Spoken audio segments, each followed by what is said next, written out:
vamos passar para a mensagem de hoje, tem como título Os 4 Pilares do Discipulado.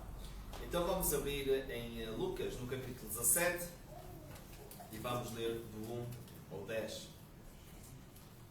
Lucas, capítulo 17, versículo 1 ao 10.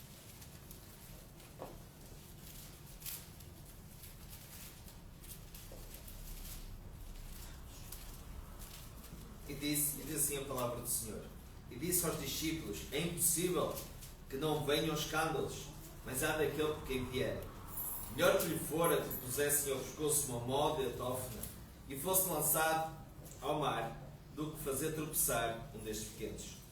Olhai por vós mesmos, e se teu irmão pecar contra ti, repreende-o, e se ele se arrepender, perdoa-lhe. E se pecar contra ti 7 vezes no dia vier ter contigo dizendo: arrependo-me, perdoa-lhe. Serão todos apóstolos ao Senhor, acrescentam-nos a fé. E disse o Senhor: se tivesses fé como um grão de mostarda, direis a esta amoreira: desarregai-te daqui, planta-te no mar, e ela vos obedeceria. E qual de vós terá um servo lavrando ou apascentando, a quem vindo ele do campo logo dirá: chega e assenta-te à mesa? E não lhes diga antes: prepara-me a ceia, cinge-te e serve-me, até que tenha comido e bebido, e depois comerás e beberás tu? Porventura dá graças ao tal servo porque fez o que lhe foi mandado? Creio que não. Assim também vós, quando fizerdes tudo o que vos for mandado, dizei: somos servos inúteis, porque fizemos somente o que devíamos fazer. Amém. Então, irmãos, é importante dizermos que nesta fase, nesta cronologia, ou seja, nesta ordem cronológica, no capítulo 17, Jesus está a caminho de Jerusalém. Ele cada vez se aproxima de Jerusalém, então ele intensifica os seus ensinamentos acerca do reino de Deus, acerca do carácter daquele que segue a Cristo Jesus, aquele que o segue. E então é esse carácter que nós queremos ser. Nós somos seguidores de Cristo. Todo aquele que aceitou Jesus no seu coração é seguidor de Cristo. Então terá que ter estes parâmetros. Então vamos ver 4 pontos hoje. Responsabilidade ética, evitar os escândalos. A prática do perdão contínuo, a dinâmica da fé genuína e a humildade no serviço do cristão. Então, vendo o primeiro ponto, responsabilidade ética e evitar os escândalos, é importante nós vermos o que diz aqui a passagem no versículo 1, que nos diz: é impossível que não venham escândalos. Então, esta impossibilidade que Jesus aqui nos indica, que os escândalos não aconteçam, poderá nos dar uma realidade da forma como o mundo se encontrava naquela altura e hoje muito pior.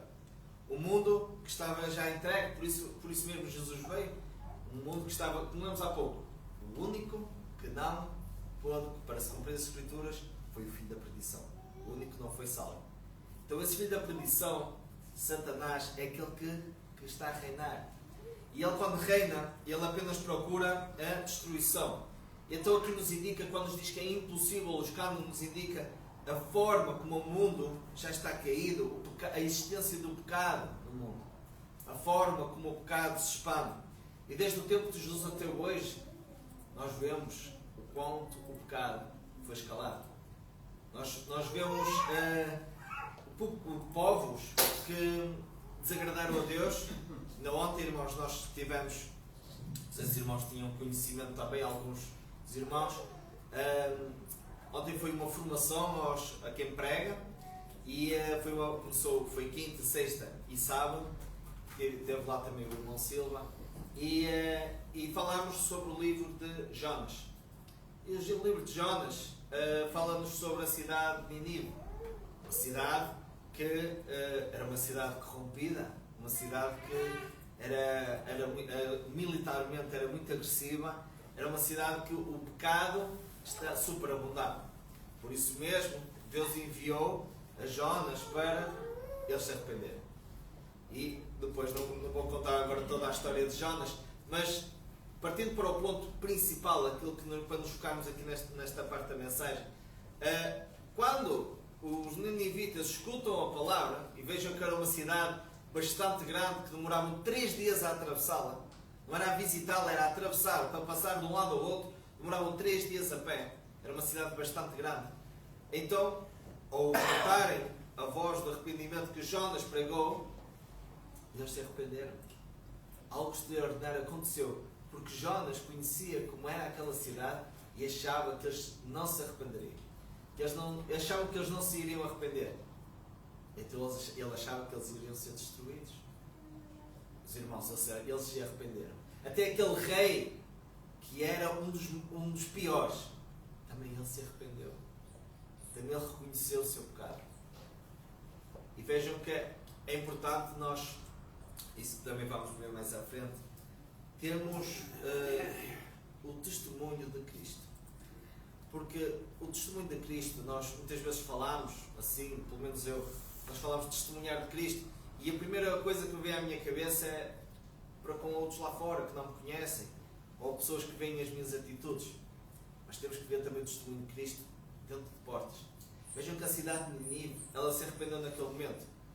Mas sabem que Deus enviou outro profeta à cidade de Nínive mais tarde.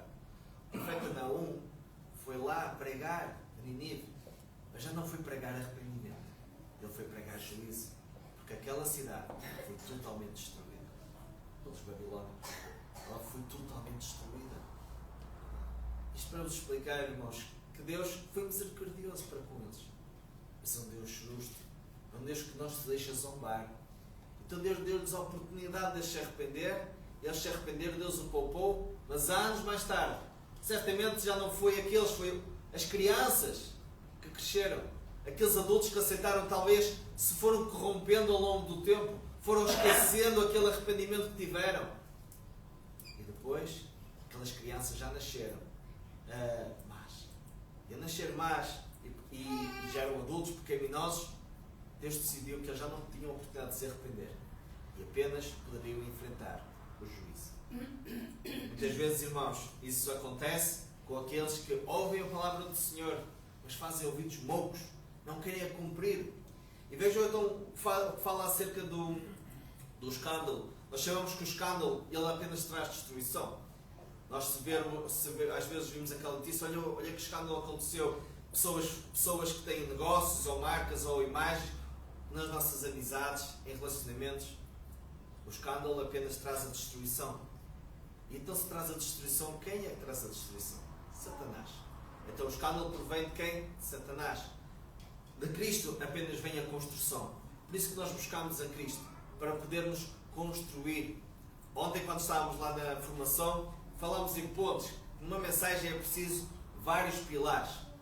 Eles mostraram uma ponte romana, e eu lembrei-me que normalmente no arco, não é normalmente, é sempre no arco da ponte romana, bem lá no meio, é preciso uma pedra essencial, senão essa ponte vai cair, vai ruir. Ela chama-se pedra angular. É assim que ela se chama na construção. É a pedra angular. Se retirarem aquela pedra, aquela ponte vai toda desmoronar. Aquelas pontes romanas, elas vão cair. E nós também conhecemos o significado da pedra angular na nossa vida.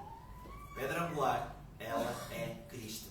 Significa que se retirares Cristo da tua vida, retirares Cristo das tuas ações, da forma como tu vives, também a tua ponte, a tua vida cairá. Porque Cristo tem que ser a nossa base, ela tem que ser o nosso foco. E é isso que vamos ver também mais à frente. Focar-nos de Cristo. Quem é Cristo na nossa vida? Esta é a questão que nós hoje temos que colocar. Como é que tem sido Cristo na minha vida? De que forma é que eu tenho me focado em Cristo? Em que lugar é que eu tenho colocado Cristo na minha vida? Isto é algo que hoje vamos responder. Então vemos que no versículo 2, aqueles que cometiam escândalo, diz o Senhor, melhor fosse que lhe pusessem ao pescoço uma mó de atófona. Uma mó de atófona era para aquelas pedras enormes que serviam para esmagar as sementes para fazer depois o que seria o trigo. O que acontece? Essas eram tão grandes que se alguém amarrasse uma corda e atirasse, nunca mais poderia subir. Então era morte certa. Isto é que diz o Senhor, que o escândalo, essa vai trazer, melhor seria que morresse do que praticasse o escândalo. E isso é o que Deus nos indica acerca do escândalo. Então nós vemos que nós, voltando novamente àquilo que falámos do testemunho, nós não podemos ser uma pessoa, duas pessoas, não é? Normalmente, a pessoa que nós somos verdadeiramente, ela um dia irá sobressair. Então nós não podemos viver de uma forma na igreja e lá fora esquecer da nossa pedra angular. Aquela ponte não vai aguentar se nós estivermos sempre a colocar a pedra e a retirá-la. Porque sempre vamos colocar a pedra, vamos ter que reconstruí-la toda novamente. Mas nós também Jesus não pode entrar e sair de nós. Uma vez que entre, jamais sairá. Jamais se apartará de nós. Então significa que se tu não vives segundo o Evangelho de Cristo, Cristo nunca habitou em ti. Cristo nunca fez morada na tua vida. Por isso, nós temos que analisar e viver segundo Cristo. Temos que viver da forma íntegra. Uma forma que nós não podemos estar, como não somos atores, não vamos estar a atuar.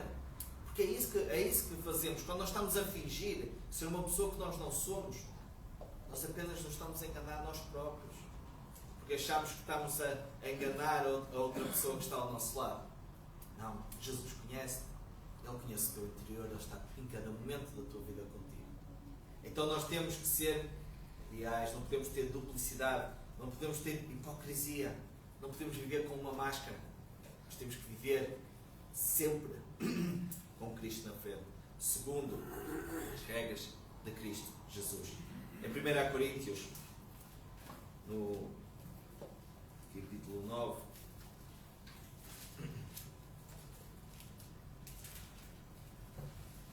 diz o seguinte, 9:9 diz-nos assim: porque na lei de Moisés está escrito: não atarás a boca ao boi que trilha o grão. Porventura tem Deus cuidado dos bois? Onde diz certamente por nós está escrito: porque o que labra deve labrar com esperança, e o que debrulha deve desbrulhar com esperança de ser participante. Se nós vos semearmos as coisas espirituais, será muito de vós recolhamos as carnais.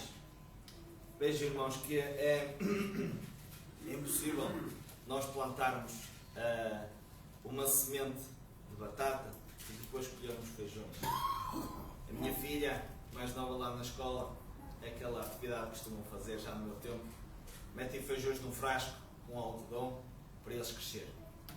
Vejam que se eles metessem outras, então ao crescer ele terá que dar feijões, não pode dar outra coisa qualquer. Então tudo aquilo que nós semeamos, nós colhemos. E de que forma é que nós semeamos? O semeador, de que forma é que ele semeia? De pé, não é? Normalmente, quando estamos a semear, não sei se os irmãos alguma vez, não sei se os irmãos já tiveram agricultura em casa, por exemplo, ou no vosso trabalho, quando nós semeamos, normalmente os reinos já estão abertos e nós semeamos de pé. Mas de que forma é que nós recolhemos? Quando é que nós fazemos a recolha? Nós temos que nos pregar. É isso que acontece. Quando nós semeamos, nós depois para colher, nós temos que nos pregar. Muitas das vezes nós pregamos e dói-nos as costas. Significa que muitas vezes nós semeamos coisas más e dói-nos normalmente, temos problemas e temos coisas que nos faz ter faz-nos demonstrar a desobediência que nós tivemos para com Deus. Faz-nos nós reconhecermos a desobediência, porque estamos a sentir. Vejam que, voltando à história de Jonas, Jonas não estava, ele sabia o que estava a fazer, ele sabia a desobediência que estava a ter com Deus, mas ele não estava a reconhecer o seu pecado, não estava a reconhecer o seu arrependimento. Então Deus teve que lhe mostrar de outra forma. De outra forma ele teve que lhe mostrar. O Senhor diz-nos: pelos frutos os conhecereis. Então nós conhecemos os frutos. Normalmente às vezes nós, não sei se os irmãos já tiveram essa oportunidade de comprar uma maçã, ela era tão linda por fora, mas quando a abrimos, ela está podre. Nós vemos pessoas que são muito bonitas no exterior, mas quando abrimos, quando a conhecemos e vemos que não existe Cristo na sua vida, é apenas o pecado que ele levará ao inferno. Agora vamos ler o versículo 3 a 4, diz-nos assim: olhai por vós mesmos, e se teu irmão pecar contra ti, repreende-o, e se ele se arrepender, perdoa-lhe. E se pecar contra ti 7 vezes no dia vier ter contigo dizendo: arrepende-me, perdoa. Então, vamos falar agora do segundo ponto, o perdão ilimitado. Nós vemos aqui no versículo 3 que se alguém se arrepende, ela deve, ou seja, aquele que é repreendido, vejam o que é que diz: olhai para vós mesmos, se teu irmão pecar contra ti, repreende-o. Então repreender é chamar a atenção, mas nós chamamos a atenção em amor. Não para humilhar o outro, é para que a pessoa possa crescer em Cristo. Muitas das vezes nós temos que chamar a atenção para que possam reconhecer o pecado. Certamente, eu já passei, muitas vezes nós cometemos erros, já passei por isso. Nós podemos cometer um erro e não nos apercebermos que estamos a cometer esse erro. Até que alguém nos chama a atenção. Nós pensamos, realmente, se calhar não devia ter feito isso. É por isso que nós não devemos ter medo de, à luz das Escrituras, ou seja, com a Bíblia, não com o nosso pensamento ou com a nossa ideia, que é assim que deve ser, mas com as Escrituras. Por isso nós devemos chamar a atenção do outro irmão, para edificação, para que ele possa crescer, para que ele possa se arrepender. E todos nós carecemos de arrependimento. Ontem o Levi estava lá no hotel e temos lá um irmão que ou seja, não é aqui da igreja, e ele conhece o Levi. E eu disse: olha, o Levi sabe os 10 mandamentos. E o Levi começou a dizer os 10 mandamentos. E agora, eu, irmãos, quando estava a fazer a mensagem, lembrei-me que todos nós procuramos arrependimento. Todos nós procuramos ser perdoados. Mas quantas vezes nós não queremos perdoar? Em Mateus, no capítulo 6, nos fala sobre o Pai Nosso. E no versículo 9 a 10 diz: portanto vos oreis assim: Pai Nosso que estás no céu, santificado seja o teu nome, venha o teu reino, seja feita a tua vontade, assim no céu, assim na terra como no céu. O pão nosso cada dia nos dá hoje, e perdoa-nos as nossas dívidas, assim como nós perdoamos aos nossos devedores. Da mesma forma, veja, o Pai Nosso, que a oração que Jesus nos ensina, não é perdoa-nos como nós queremos e nós vamos perdoar o outro como nós queremos. É da mesma forma. Perdoa-nos as nossas, assim como nós perdoamos aos nossos devedores. Irmãos, nem sempre é fácil perdoar. Nós gostamos de ser perdoados. Falo por mim. Quem não gosta de ser perdoado por erros que comete, realmente que se arrepende, aí é que a pessoa quer mesmo buscar o arrependimento, quer mesmo que a outra pessoa o perdoe, ou quer mesmo que Deus o perdoe. Quando nós pecamos, nós queremos que Deus nos perdoe. Mas às vezes é difícil nós perdoarmos o outro. Já me aconteceu, porque nós às vezes ficamos feridos e no outro dia na escola bíblica em Gondomar estávamos a falar da forma que nós perdoamos. Cada irmão deu a sua opinião. Não segundo a Bíblia, mas segundo a sua forma, a sua, ou seja, como ela costuma fazer. Há irmãos que dizem assim: eu esqueço logo, eu perdoo logo. Mas havia outros que diziam: bem, eu perdoo, mas já não quero convivência com aquela pessoa, porque ela vai voltar a fazer a mesma coisa. Ela vai voltar a cometer outro pecado, outro erro comigo, e eu não quero voltar a passar pelo mesmo. Mas não é isso que a Bíblia nos ensina. O Pai Nosso é uma das partes que nos fala sobre perdoar da mesma forma. E o que estamos a estudar hoje diz-nos assim, versículo 4: e se pecar contra ti 7 vezes no dia, vier ter contigo dizendo: arrepende-me, perdoa. Há outra passagem na Bíblia que diz: perdoa 7 vezes 7. 70 vezes 7, desculpa, irmãos. Perdoa 70 vezes 7. 7 vezes 7 era pouco, 49. 70 vezes 7 é muito mais. Vejam aquilo que Deus nos propõe a perdoar por dia o nosso irmão 70 vezes 7. Como os irmãos certamente estão a pensar, e eu também, não é fácil. Dependendo até do grau da atitude, porque há vários escalões, não é, para nós perdoarmos. Mas Deus diz-nos para perdoarmos sem mágoa. Nós não podemos ter mágoa para o outro irmão, porque se tivermos mágoa, nós não perdoamos. Porque nós apenas dizemos: ok, eu perdoei-te, Mas muitas das vezes nós fazemos isso para quê?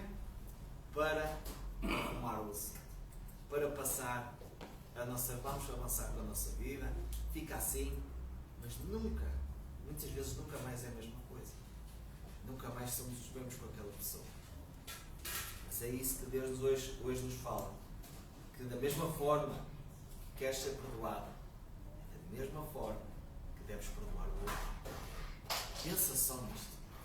Se Deus também ficasse magoado connosco, ou seja, Ele nos perdoava, mas continuava magoado connosco, e mudasse a sua forma de estar connosco, o nosso relacionamento fosse mudado e nunca mais voltasse a ser o mesmo, o que era de nós?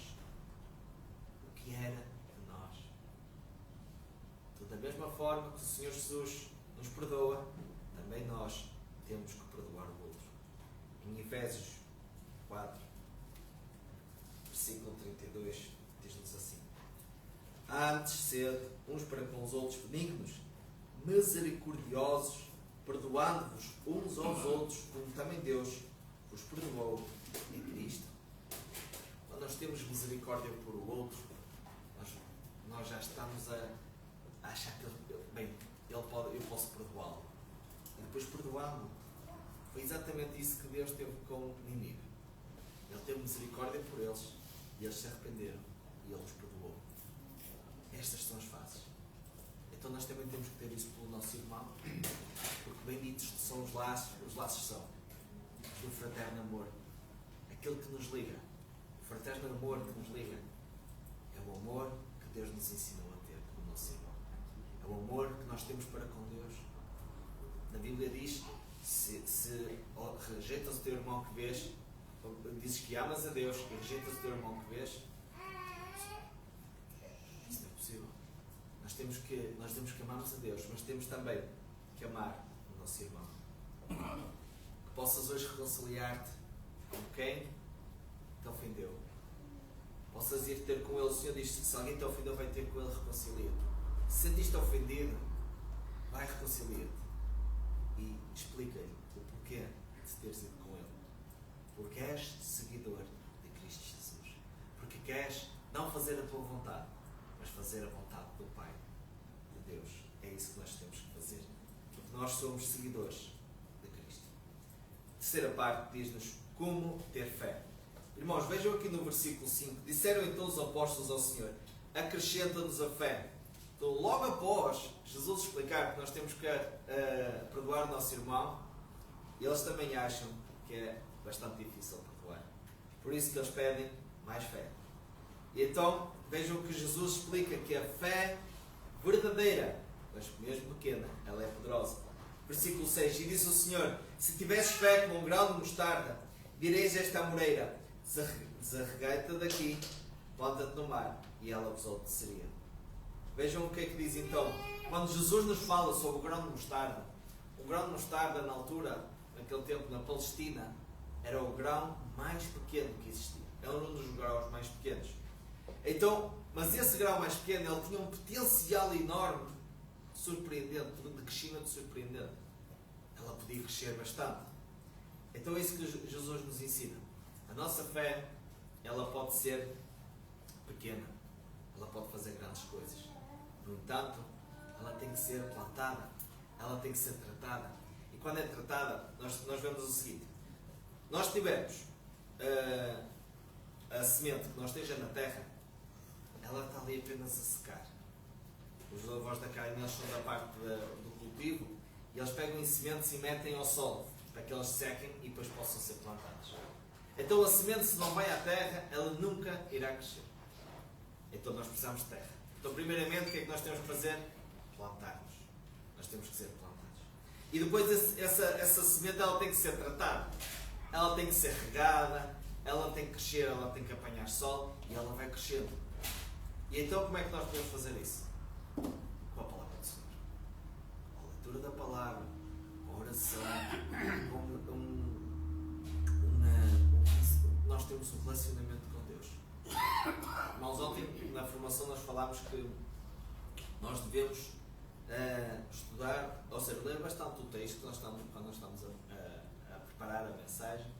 Devemos ler bastante o texto, mas devemos também, antes de passar para o papel, ou seja, antes de fazermos a mensagem realmente, nós devemos meditar bastante no texto que estamos a pregar.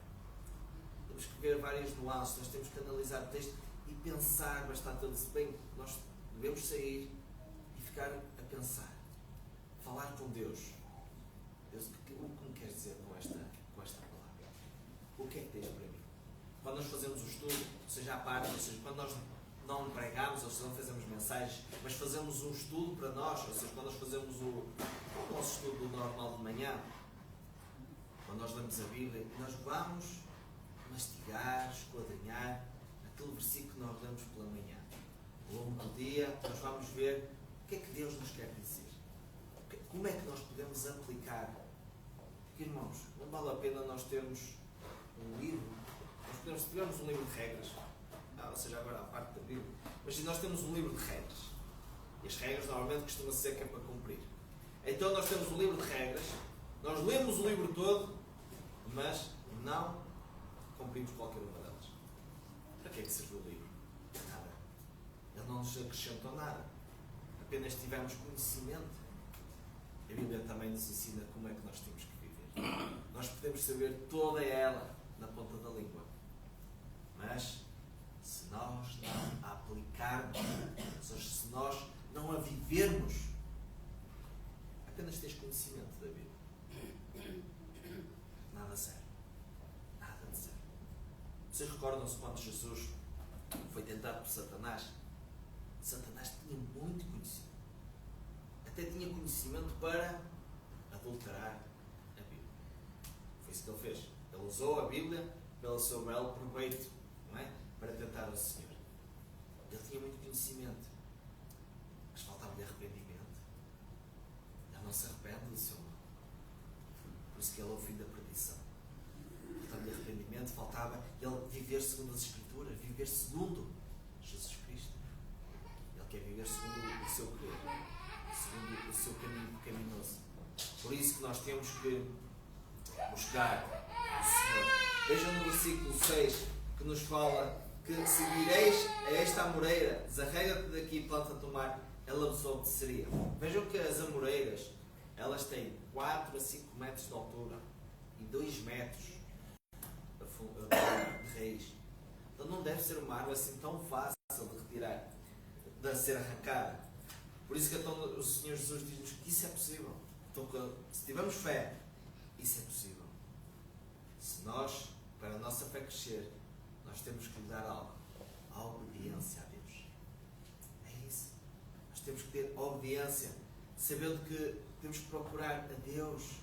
Temos que saber que somos comprometidos com a sua obra. Somos comprometidos a ser seus filhos.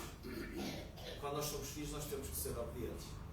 Ontem nós estávamos a falar acerca disso, porque esquadrinhámos ali o livro de Jonas, e uma parte do pastor Estelar estava a falar, e eu lembrei-me das minhas filhas. E digo-lhe a ela, olha, não corre lá para fora. E ela vai correr. E eu digo, olha, anda para aqui. E ela, não, mas ela quer para ali. Então eu vou lá buscá-la e ponho à minha beira. Deus fez isso com Jonas. Disse, olha, vai em Nínive, ou seja, vem para aqui, vem para aqui. E ele foi para uma terra distante, veio para Tarsis, e a caminho de Tarsis. Então, Deus foi lá buscá-lo, ou seja, ele teve que ser tirado ao mar. Deus trouxe-o como o grande peixe e trouxe-o novamente. E disse, olha, agora vais ficar aqui a meditar. Ele ficou no peixe a meditar naquilo que ele tinha feito. E ele teve lá 3 dias, portanto ele teve tempo para pensar, para se arrepender, até que ele decidiu que ia. Então, ok, eu vou a Nínive. E foi a Nínive pregar. Mas ele não se tinha arrependido verdadeiramente ainda nesse. Foi um arrependimento, daqueles arrependimentos quando nós erramos, pecamos, o Senhor nos chama a atenção, por causa do problema nós nos arrependemos, mas daqui a bocado estamos outra vez. E ele foi exatamente a mesma coisa. Ele queria que Nínive fosse destruída. Portanto, ele não se tinha arrependido, ele não tinha amor pelas almas, ele não queria que elas se arrependessem. Então nós temos que ser obedientes a Deus. Por isso que nós temos que buscar a obediência. A fé também envolve confiança em Deus. E muitas vezes nós temos que colocar a nossa vida, ou seja, devemos colocar a nossa vida nas mãos de Deus. Quando nós colocamos a nossa vida nas mãos de Deus, temos que saber que Ele é quem comanda. Não somos nós que decidimos nada. Ele é que decide o que nós temos que fazer. Deus é que sabe, nós temos que consultar a Deus. Nós vamos comprar uma casa, vamos consultar a Deus se é mesmo isso, se é este local que o Senhor tem para nós. Os irmãos certamente que vieram para cá, oraram ao Senhor primeiro, para ver se era isto. Ou seja, vocês mudaram de país, mudaram da vossa realidade. Estou a falar isto porque ontem eu falei com dois irmãos que eram de São Paulo e eles disseram que oraram, tiveram que orar, falar com Deus e eles tivemos que esperar um tempo, orar e achamos que era isto que Deus disse que sim, que nós poderíamos, era melhor para nós, iríamos ter uma vida melhor. E ele disse que foi exatamente isso que aconteceu. Ele disse, foi isso que aconteceu. Ele é também de outra igreja. Ele disse, estou na igreja, sirvo a Deus, é isso que eu quero. É isso que nós queremos. Servir ao Senhor Jesus, sabendo que é o Senhor que está no comando. Agora, para terminar, e qual dos vós terá um servo lavrando e apacentando, a quem vindo ele do campo logo dirá, chega, assenta-te à mesa, e não diga antes, prepara-me a ceia, cinge-te, serve-me, até tenha comida e bebido, e depois comerás e beberás tudo. Porventura dá graças ao tal servo porque fez o que lhe foi mandado? Creio que não. Assim também vós, quando fizerdes tudo o que vos for mandado, dizei, somos servos inúteis porque fizemos somente o que devíamos fazer. Então vamos ver agora esta parte que é o dever do servo fiel. Aqui a Bíblia nos explica que nós não fazemos nada, ou seja, nada a mais. Nós não fazemos mais, ou seja, extra. Nós achamos às vezes que trabalhamos muito. Eu ontem estava a falar com um irmão, estava a convidá-lo para ele vir também juntar-se aos espiões para distribuir Bíblias. E ele disse, meu irmão, eu já tenho muita coisa, já trabalho muito para o Senhor. E eu disse assim, irmão, compreendo que trabalho, mas se calhar Deus está a chamá-lo também para esta obra. Deus está a chamá-lo, ele tem essa oportunidade, tem esse tempo para dedicar ao Senhor. E se calhar Deus está a chamá-lo para essa obra. Porque nós podemos achar que estamos a fazer muita coisa. Mas vejam o que diz o Senhor. Depois de fazermos, assim, quando nos fizer tudo o que nos for mandado dizer, somos servos inúteis, porque fizemos somente o que tínhamos de fazer. Era a nossa função, era o que nós tínhamos de fazer. Portanto, nós fazemos sempre pouco para aquilo que Deus nos deu. Deus deu-nos a oportunidade de nós não conhecermos a morte. Nós apenas conhecemos a vida, porque assim o Senhor nos deu. Então nós temos a obrigação de trabalhar. Porquê? Porque nós somos servos. O servo não está na mesma posição do Senhor. Não é ele que dá as ordens. É o Senhor que dá as ordens. Se é o Senhor que dá as ordens, o que é que o servo tem que fazer? Obedecer. Nós temos filhos. Quando nós damos uma ordem ao nosso filho, queremos que eles sejam rebeldes? Queremos que eles façam aquilo que eles querem? Que eles se eduquem eles próprios? Não. Queremos que eles nos obedeçam. Que eles façam aquilo que nós estamos a indicar. É isso que Deus nos chama. Para nós sermos obedientes, porque Ele é nosso Pai. Ele quer o melhor para nós. Assim como nós também queremos para os nossos filhos. Ele quer o melhor para nós. Então nós temos que ser obedientes à palavra do Senhor. Está na nossa carne, nós queremos ser louvados, reconhecidos pelo nosso trabalho. Quantas vezes no nosso trabalho, ou seja, tirando o trabalho do Senhor, nós queremos ser reconhecidos pelo nosso trabalho. Nós queremos receber louvores. Nós queremos que alguém nos diga, está a fazer um excelente trabalho. O Senhor, quando nós trabalhamos para Deus, também muitas vezes queremos ser reconhecidos. O irmão pregou muito bem. O irmão canta tão bem. O irmão toca tão bem piano. Vejam, irmãos, todos nós gostamos de ser louvados. Eu vou-vos dar até um testemunho meu. Que há tempos nós fomos àquelas tipo barraquinhas que às vezes tem na rua, do comércio. E estava lá uns senhores que era de ou seja, não é folclórico, mas é tipo, ou seja, eles têm a parte de piano, de canto, agora não me está a lembrar o nome. E eu fui lá, porque as minhas filhas quiseram ir lá, porque eles estavam a dar os lápis, e eu fui lá. E a senhora disse assim, o senhor não se quer juntar a nós, porque nós temos aqui a parte dos instrumentos, disse assim, eu sinceramente foi para terminar, não tenho se calhar muito jeito, para dizer. E ela disse, não, mas o senhor até tem uma boa voz. E eu, irmãos, claro, fiquei logo inchado. Fiquei logo muito contente dela me dizer aquilo. Mas quando ela me disse aquilo, veio à minha mente. Eu tenho uma boa voz, mas a minha voz é para servir ao Senhor. Para eu cantar na igreja. Mas não lhe disse nada. Disse, não, obrigado, fica assim. Mas fiquei a pensar naquilo. Fiquei a pensar naquilo que ela me tinha dito e fiquei a pensar no meu erro. Porque, irmãos, o meu erro foi, eu tive a oportunidade, Deus naquele momento que ela me disse aquilo, Ele disse à minha mente, a minha voz é para servir ao Senhor. E eu podia ter testemunhado de Cristo. Eu podia lhe ter dito isto. E isso seria uma oportunidade que eu tive para falar de Jesus a ela e ao Senhor que estava lá. Foi uma oportunidade que eu tive de falar de Jesus.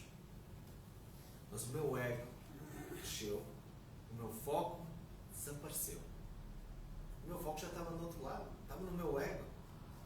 Se o nosso foco, nunca podemos descentrar o nosso foco. O nosso foco é Cristo. Nós não estamos aqui para ser louvados. Biblicamente, nós não temos méritos. Conseguimos nós salvar-nos a nós próprios? Claro que não. Nós apenas, exclusivamente, somos salvos porque somos servos de Cristo Jesus. E os servos, eles podem ter, ou seja, servimos a Deus só para ter bênçãos? Bem, claro que não. Nós servimos a Deus porque é um privilégio servir aquele que nos salvou, que nos fez passar da morte para a vida. É por isso que nós o servimos, porque Ele nos resgatou. Nós não podemos servir para ser reconhecidos pelo trabalho que fazemos ou para ser aplaudidos, pois a recompensa apenas, exclusivamente, vem de Deus e não dos homens. Nós devemos trabalhar para que o Senhor se agrade no nosso trabalho. O nosso trabalho para Deus não pode ser de qualquer forma. Nós não podemos servir a Deus, olha, vamos fazer assim, já está aí, acabou. Não, nós temos que ser aplicados. Nós temos que saber. Se os irmãos tivessem que fazer uma apresentação perante um rei, Portugal não temos, por exemplo, perante o rei de Espanha, que é aqui ao lado, nós iríamos aplicar-nos, nós iríamos ensaiar, nós iríamos estar ali aprimorados, queríamos estar perante o rei. Mas lembra-te, tu és servo não de um rei, mas do Rei dos Reis. És servo do Rei dos Reis. Então tudo aquilo que fazes tem que ser aprimorado. Primeiramente, tem que ser do coração. Tem que ser um coração compungido, um coração em Cristo, firmados em Cristo, firmados na rocha. Então o nosso foco não se pode desviar. Quem é o nosso foco? Ele é Cristo Jesus. Então nós temos que ver que cada coisa que nos acontece na vida, nós temos logo que analisar e ver se temos ali a oportunidade de falar de Cristo. Foi uma pena, irmãos, eu não ter falado àquela senhora e àquele senhor. Porque se calhar podiam se ter arrependido do seu pecado, podiam ter reconhecido que eles sem Cristo nada são. É isso que nós somos. Sem Cristo nós não somos nada. Nós só somos algo porque temos Cristo na nossa vida. Por isso nós somos algo. Então, para sermos discípulos do Senhor, nós temos de ter responsabilidade ética, nós canalizar, reconhecer o que nós temos que perdoar sempre, reconhecer a redenção. Nós temos que ter um perdão ilimitado, que não é fácil. Falo por mim. Não é fácil. Mas é isso que o Senhor te pede. Fé atuante, nós temos que ter confiança em Cristo. E obediência. A obediência é a chave para tudo, irmãos. Se nós obedecemos a Deus, nós temos uma vida boa. Temos uma vida junto com Cristo. Mas somos desobedientes, exatamente como os nossos filhos. Os nossos filhos podem viver uma vida plena. Se obedecerem, está tudo bem. Mas se desobedecerem, eles também vão ter problemas. Para que eles entendam que estão a desobedecer.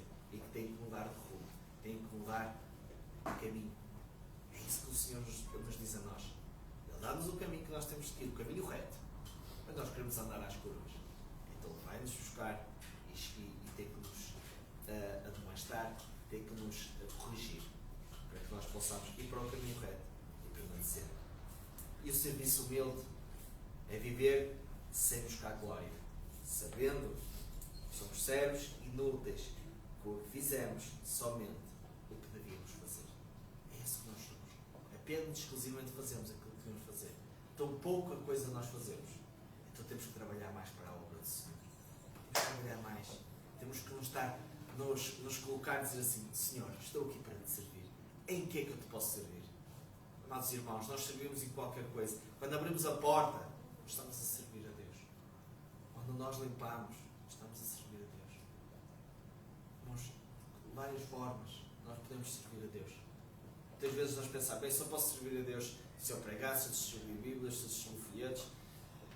Não, nós servimos a Deus de várias formas. E todos nós somos um complemento. Somos o corpo de Cristo. Se nós somos um corpo, quem é a cabeça? É Cristo. Quem é que comanda o nosso corpo?